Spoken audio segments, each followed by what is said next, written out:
मासूमों की मौत का कसूरवार कौन? इस मामले में वैन के ड्राइवर की गलती सामने आ रही है।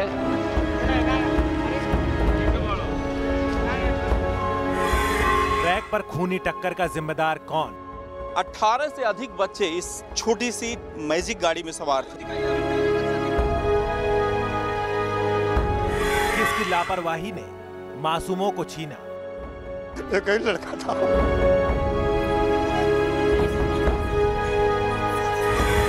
कब तक होते रहेंगे दर्दनाक हादसे?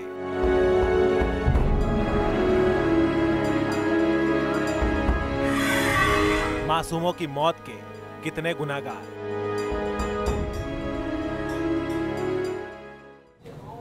किसे जिम्मेदार कहें आज उन 13 घरों के लिए जहां 13 बच्चे आज इस दुनिया में नहीं हैं और कई जख्मी हो गए।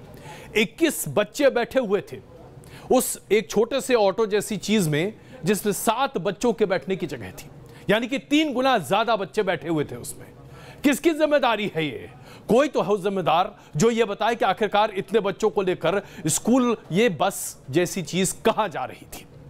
उस ड्राइवर के बारे में क्या कहें जिसने अपने कान में ईयरफोन लगा रखा था और बहुत तेज आवाज में गाना सुन रहा था। उस ड्राइवर की वजह से आज इतना बड़ा हादसा हुआ। उस ट्रेन क्रॉसिंग की बात क्या कहें जहां पर मानव रहित यह ट्रेन क्रॉसिंग है, जहां पर कोई भी नहीं है और वहां पर कोई बैरिकेडिंग भी नहीं है। ट्रेन आती है निकल जाती है बड़े धीमे रास्ते से।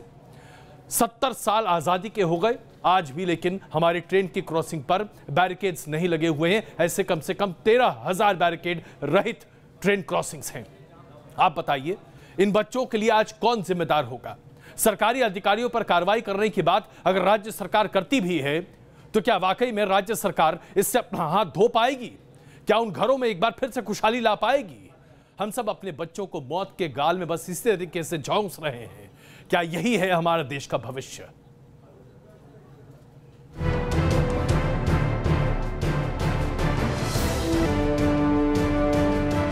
छोटे छोटे बच्चे जो सुबह सुबह तैयार होकर निकले थे स्कूल जाने के लिए, लेकिन उन्हें क्या पता था कि किसी की लापरवाही उनकी जिंदगी ही छीन लेगी।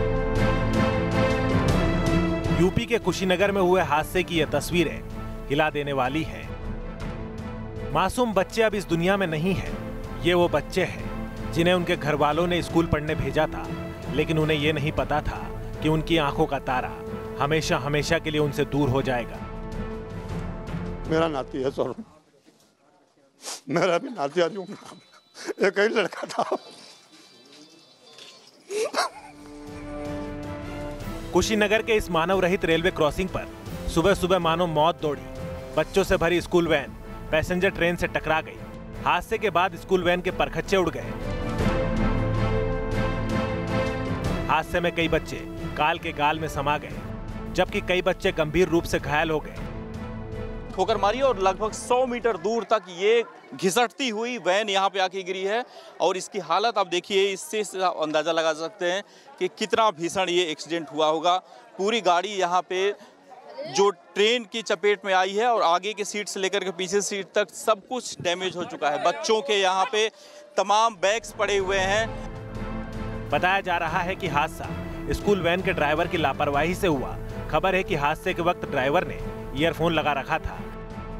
उत्तर पूर्व रेलवे के सीपीआरओ का कहना है कि मौके पर मौजूद लाइन मित्र ने वैन को रुकने के लिए भी कहा था, लेकिन बेपरवाह ड्राइवर ने इसे अनसुना कर दिया। गेट मित्र ने भी उसको रोकने की कोशिश की कि गाड़ी आ रही है, उसने वार्न करने की कोशिश की, लेकिन वो ज़बरदस्ती संभवतः लेट हो गया था, इसलिए वो जल्दी के चक्कर में वो उसमें घुस गया और इसमें पूरी गलती जो है वो जो उससे टाटा मैजिक के ड्राइवर की है। बट हमने एडेड वहाँ पे लोकल होमगार्ड को या लोकल विलेज से किसी को लगाया है जिससे वो बता सके लोगों को। बट वहाँ पे गेट मित्रा था, ये वहाँ पे वेरीफाई हो चुका है, इसका स्टेटमेंट भी दिया जा चुका है। हादसे की सूचना मिलते ही सीएम योगी कुशीनगर पहुंचे, घायल बच्चों का हाल जाना और जांच के आदेश दिए। वैन के ड्राइवर की गलती सामने आ रही है, ईयरफोन लगा करके वैन चलाना। दूसरा, उसकी आयु को लेकर के भी तमाम बातें सामने आ रही हैं। गोरखपुर के कमिश्नर को इसकी जांच के आदेश दिए गए हैं।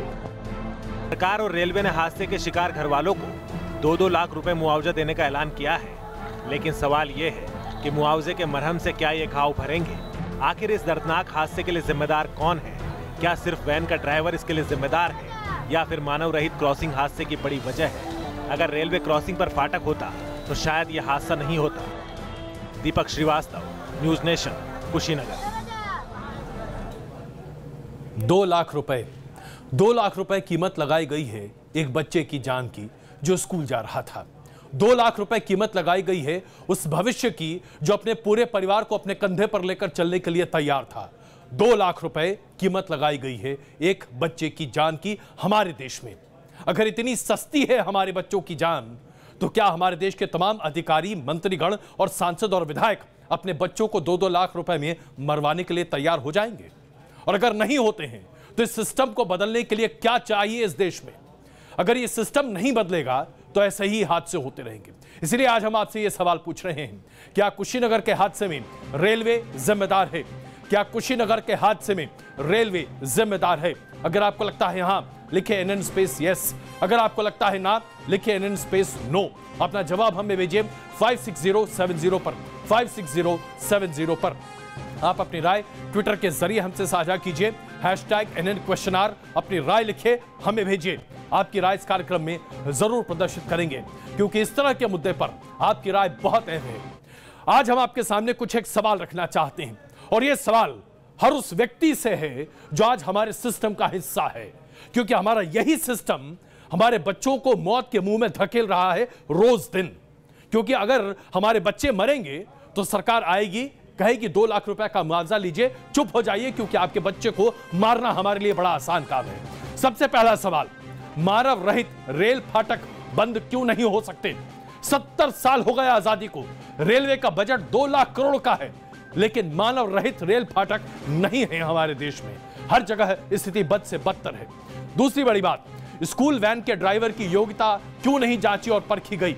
वो व्यक्ति ड्राइवर के लायक था भी कि नहीं? कैसे वो व्यक्ति अपने कान में ईयरफोन लगाकर गाड़ी चला रहा था? कैसे वो बच्चों के भविष्य के साथ खेल गया?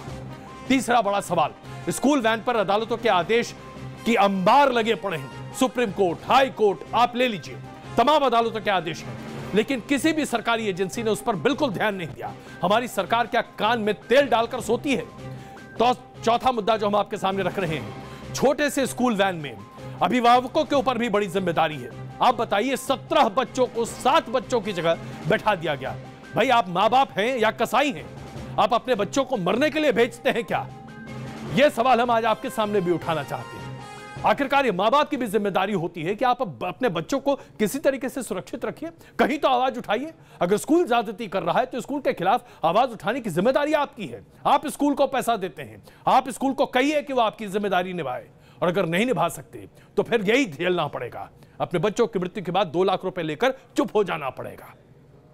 आज सवाल इस बात का नहीं है कि हम कब तक इस तरह के बेगुनाह बच्चों की मौत को झेलते रहें। सवाल यह है कि इस तरह की तस्वीरें कब तक हमें द्रवित करती रहेंगी। हम आज आपको दिखा रहे हैं कुछ एक ऐसे परिवारों का दर्द जो बता रही हैं, रो रो कर ये कह रही हैं कि कुछ तो कीजिए, कहीं से कुछ तो कीजिए।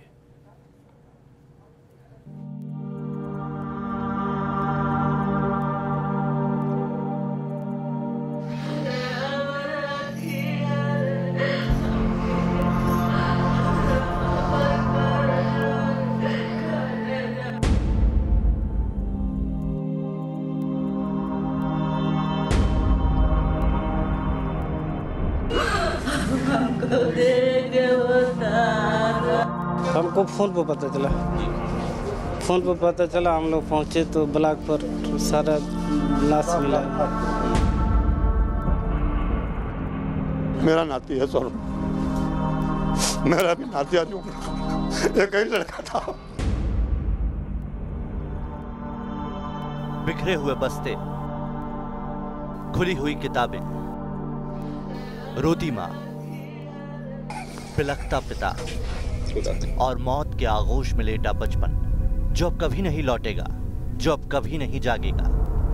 किसने सोचा था कि तालीम लेने गए नौनिहाल कभी लौट कर नहीं आएंगे। स्कूल के रास्ते में काल मुंह खोले खड़ा होगा जो लील जाएगा इन बेगुनाहों का बचपन। कितने जतन से मासूमों ने आज भी बस्ता बांधा होगा, कितने लाड से माँ ने ये रोटी बनाई होगी। क्या जानती थी आज लाडले के लिए आखिरी बार रोटी बना रही है।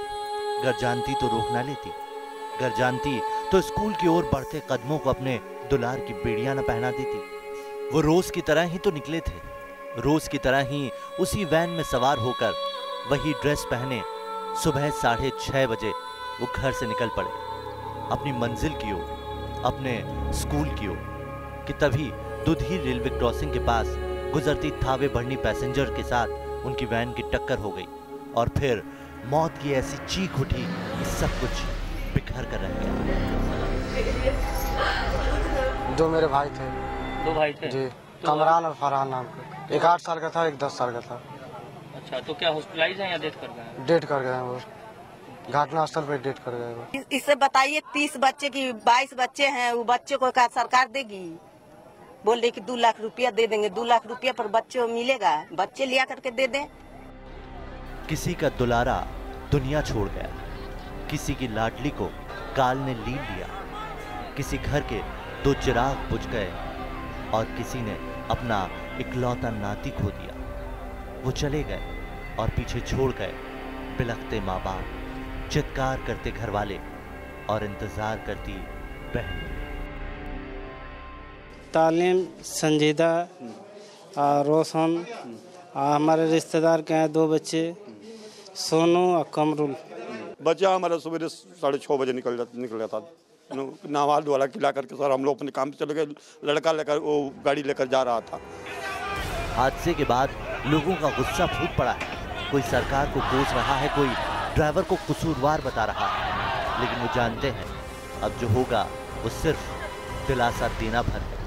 अब जो होगा वो बस दर्द के समंदर में डूबे परिवार वालों को ढांढस बंधाना भर है। उनकी जिंदगी में तो अमावस की काली रात और गहरा रही। कुशीनगर से दीपक श्रीवास्तव के साथ टीम न्यूज नेशन। क्या आज रेल मंत्री को इस्तीफा नहीं दे देना चाहिए? जरा सोचिए, 4 साल से एनडीए की सरकार हमारे देश में चल रही है, जो हमेशा यह दावा करती है कि आम आदमी के भलाई के लिए हम आगे बढ़ रहे हैं, लेकिन आज 70 साल की आजादी और 4 साल की एनडीए की सरकार के बाद भी स्थिति यह है कि हमारे देश में 7,700 के आसपास मानव रहित क्रॉसिंग्स हैं, जिस पर एक फाटक तक नहीं लगा हुआ है। लाखों का बजट होता है, लाखों करोड़ का बजट होता है रेलवे का। क्या हम मानव रहित क्रॉसिंग पर फाटक नहीं लगा सकते? और अगर नहीं लगा सकते तो लानत है इसी रेलवे पर। हम आज हर समय अपनी जिंदगी दांव पर लगाने के लिए तैयार हैं, सिर्फ इसलिए क्योंकि हमारी सरकार हमसे तमाम टैक्स लेती है, तमाम संसाधन लेती है, लेकिन हमारी जिंदगी की जिम्मेदारी कभी नहीं लेती। और जब हादसे हो जाते हैं तो कुछ एक अधिकारियों पर कार्रवाई की बात कही जाती है और उसके बाद कहा जाता है कि मरने वालों को 50,000 रुपए से लेकर 2 लाख रुपए तक का मुआवजा दे दिया जाएगा। कोई यह बता दे, किसी भी सरकारी अधिकारी या कोई भी मंत्री, विधायक या फिर सांसद उनके घर के किसी सदस्य को अगर कोई कत्ल कर दे और उनके घर में 50,000 रुपए से 2 लाख रुपए लाकर रख दे कि इससे आप अपनी भरपाई कर लीजिए, क्या यह हो जाएगा? अगर आपके लिए नहीं होता तो हमारे लिए क्यों होगा साहब? हमारी जिंदगी क्या आपकी जिंदगी से सस्ती है?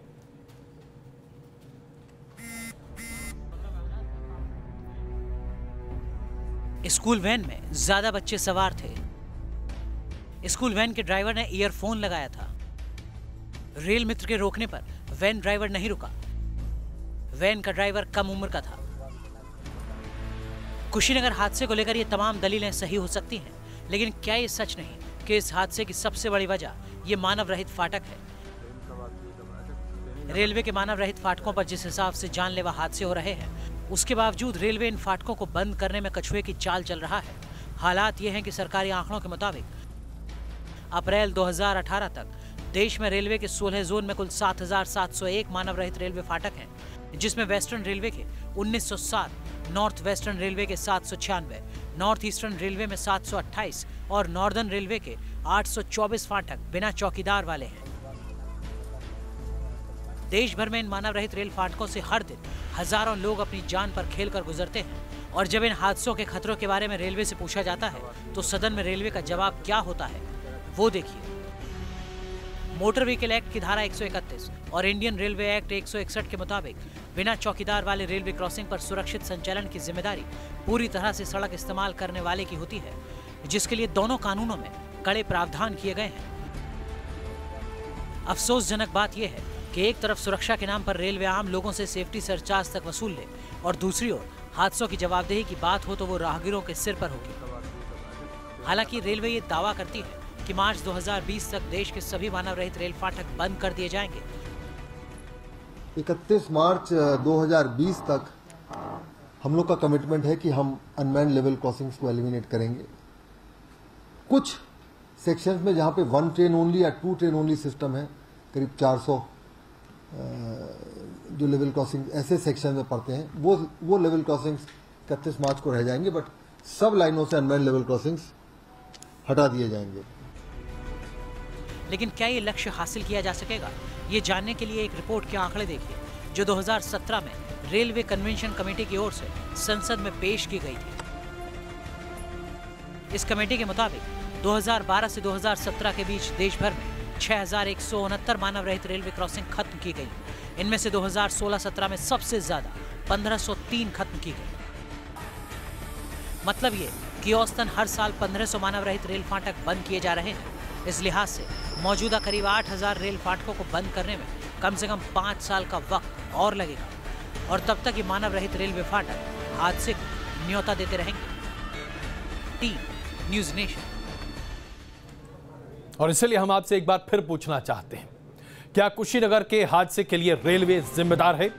क्या कुशीनगर के हादसे के लिए रेलवे जिम्मेदार है? अगर आपको लगता है हाँ, लिखिए NN स्पेस यस। अगर आपको लगता है ना, लिखिए NN स्पेस नो। अपना जवाब हमें भेजिए 56070 पर, 56070 पर। आप अपनी राय ट्विटर के जरिए हमसे साझा कीजिए, #NN_, अपनी राय लिखिए, हमें भेजिए। इस कार्यक्रम में उसे हम जरूर प्रदर्शित करेंगे। अगर आप ये सोच रहे हैं कि सुदूर इलाकों में ही इस तरह के हादसे होते हैं तो आप कितने गलत हैं, हम क्या बताएं। आइए अब आपको दिल्ली, देश की राजधानी की बात बताते हैं। यहां पर भी एक टैंकर बच्चों को ले जा रही एक स्कूल वैन में जा टकराई और इस हादसे की वजह से एक बच्चे की मृत्यु हो गई, जबकि तकरीबन 1 दर्जन बच्चे घायल हैं। जी हां, दिल्ली में जहां पर सुप्रीम कोर्ट के आदेश हैं, दिल्ली हाई कोर्ट के आदेश हैं, दिल्ली सरकार के तमाम आदेश हैं, उसके बाद जिस तरह से बच्चों को ले जाने में स्कूल लापरवाही बरती जाती है, यह अपने आप में देखने योग्य है। क्या होगा हमारे देश में? यहां पर कानून का पालन नहीं करना सबसे आसान है। कानून का पालन करना यानी कि आप 8वें अजूबे होंगे।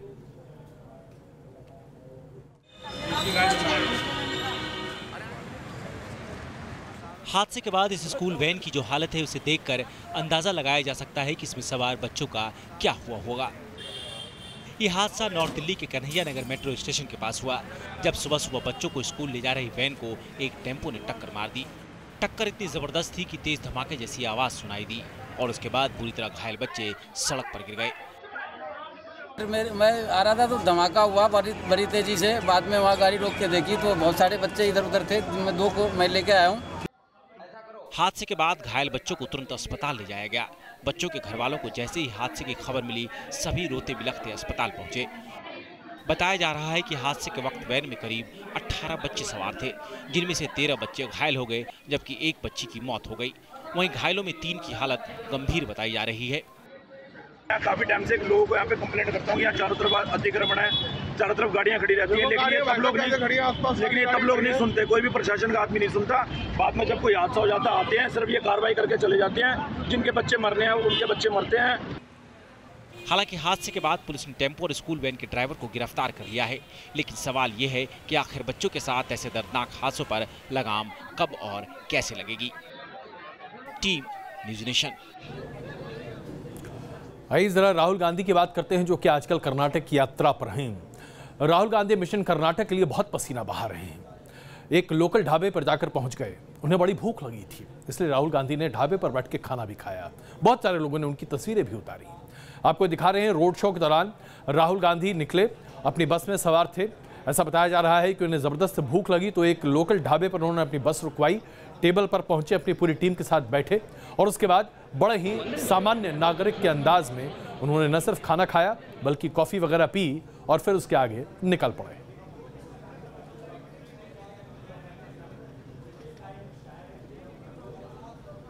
आप मुझे बताइए, 4 साल हो गए मोदी जी जहां भी जाते हैं विकास की बात करते हैं।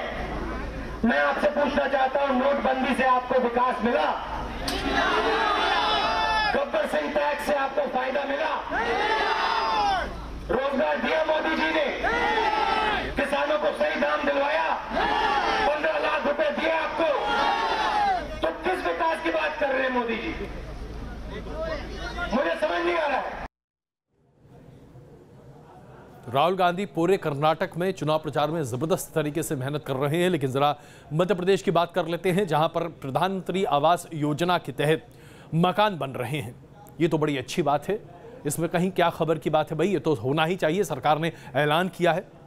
खबर दरअसल ये है कि ये जो मकान तैयार किए जा रहे हैं, इन मकानों में जो भी रहेगा वो 24 घंटे प्रधानमंत्री नरेंद्र मोदी और मध्य प्रदेश के मुख्यमंत्री शिवराज सिंह चौहान की तस्वीर देखता रहेगा।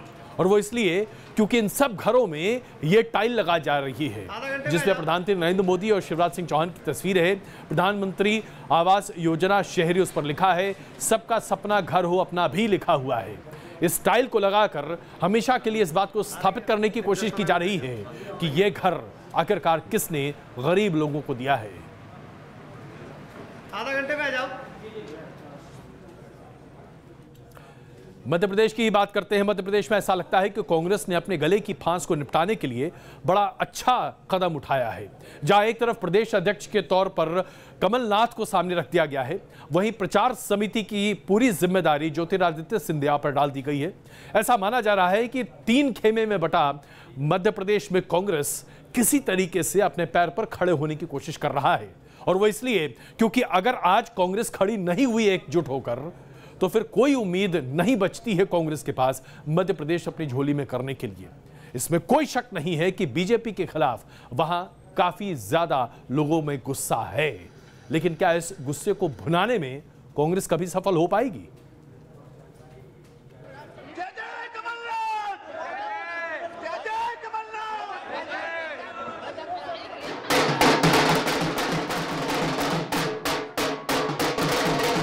में कांग्रेस ने अंदरूनी कलह से बचने का फार्मूला खोज निकाला है। सूबे के संगठन में बड़ा बदलाव करते हुए अरुण यादव की जगह वरिष्ठ नेता कमलनाथ को प्रदेश अध्यक्ष की कमान सौंपी गई है। पूर्व केंद्रीय मंत्री कमलनाथ छिंदवाड़ा से सांसद भी हैं और अब चुनाव से पहले उन्हें सूबे में बड़ी जिम्मेदारी दी गई है। सबसे पहली प्राथमिकता है कि मध्य प्रदेश के भविष्य का नक्शा बनाना है, विकास का नक्शा बनाना है। मध्य प्रदेश में केवल नीतियों के बदलाव पर ही नहीं, पर साथ साथ व्यवस्था में बदलाव की आवश्यकता है। आज मध्य प्रदेश का हर वर्ग दुखी है, किसान दुखी है, हमारा नौजवान दुखी है, भटक रहा है, आज व्यापारी दुखी है, मजदूर दुखी है, महिलाओं असुरक्षित है। ये मध्य प्रदेश का रिकॉर्ड है और यही सबसे बड़ी चुनौती है कि इनको राहत कैसे पहुंचे। कमलनाथ के अलावा ज्योतिरादित्य सिंधिया का भी प्रमोशन हुआ है। सिंधिया को प्रचार समिति के अध्यक्ष का पदभार मिला है। साथ ही 4 नेताओं को कार्यकारी अध्यक्ष भी बनाया गया है। मध्य प्रदेश के अंदर आदरणीय कमलनाथ जी बहुत सम्मानजनक व्यक्ति हैं, राष्ट्रीय नेता हैं, बेदाग छवि के व्यक्ति हैं। उनके मध्य प्रदेश के प्रदेश अध्यक्ष बनने पर कांग्रेस कार्यकर्ताओं में उत्साह है, खुशी का वातावरण है और निश्चित रूप से आने वाले समय में मध्य प्रदेश में कांग्रेस पार्टी की सरकार बनना तय है। पार्टी महासचिव अशोक गहलोत के मुताबिक कांग्रेस अध्यक्ष राहुल गांधी ने तत्काल प्रभाव से यह बदलाव लागू करने को कहा है। पार्टी में इस फेरबदल के बाद कार्यकर्ताओं में जश्न का माहौल है। तो ये खुशी है कमलनाथ के अध्यक्ष बनने की और हम कांग्रेस दफ्तर के बाहर है और यहाँ पर ढोल ताशों की धमक में ये पूरे कार्यकर्ता झूम रहे हैं। यहाँ पर पूरी तरह से कांग्रेसी कार्यकर्ताओं में एक नई ऊर्जा का संचार दिखाई दे रहा है और ऐसा लग रहा है जैसे कि कांग्रेस ने ये मध्य प्रदेश में जीत हासिल कर ली हो। कांग्रेस को उम्मीद है कि ये नए चेहरे न सिर्फ पार्टी में नई ऊर्जा लाएंगे बल्कि सूबे में कांग्रेस के 13 साल की सूखे को भी खत्म करने में कामयाब होंगे। दिल्ली से रविकांत राय और भोपाल से शिवम गुप्ता के साथ टीम न्यूज़ नेशन। हमारे देश में खाने को खाना बहुत लोगों को नसीब नहीं होता, लेकिन अब तो ऐसा लगता है जैसे पीने को पानी भी नहीं मिलेगा। मध्य प्रदेश के दामोह में गर्मी इतनी जबरदस्त पड़ रही है कि अब पानी पर पहरा लगा दिया गया है। मौसम की गर्मी की वजह से पानी की सबसे ज्यादा आवश्यकता पड़ रही है और ऐसे में नगर पालिका ने फिल्टर प्लांट पर पुलिस का पहरा बिठा दिया है। नगर पालिका इसे सुरक्षा के तहत उठाया गया कदम बता रही है। पानी की सुरक्षा में तैनात पुलिस कर्मियों का कहना है कि उन्हें आदेश मिला है कि उनको अपनी ड्यूटी के तहत सुरक्षा पानी के इन तमाम जगहों पर देनी है। लिहाजा 3 लोगों को यहाँ पर तैनात भी कर दिया गया है। दामोह में ज़बरदस्त पानी की किल्लत है और सबसे बड़ी दिक्कत तो ये है कि वहाँ गर्मी बहुत प्रचंड पड़ रही है। इससे पहले कि वो क्षणों के लिए रुकें, एक बार फिर आपके सामने अपना सवाल रखते हैं, क्योंकि आपका जवाब वाकई में बड़ा महत्वपूर्ण है। क्या कुशीनगर के हादसे के लिए रेलवे जिम्मेदार है? क्या कुशीनगर के हादसे के लिए रेलवे जिम्मेदार है? अगर आपको लगता है हाँ, लिखिए NN स्पेस यस। अगर आपको लगता है ना, लिखिए NN स्पेस नो। अपना SMS हमें भेजिए 56070 पर, 56070 पर।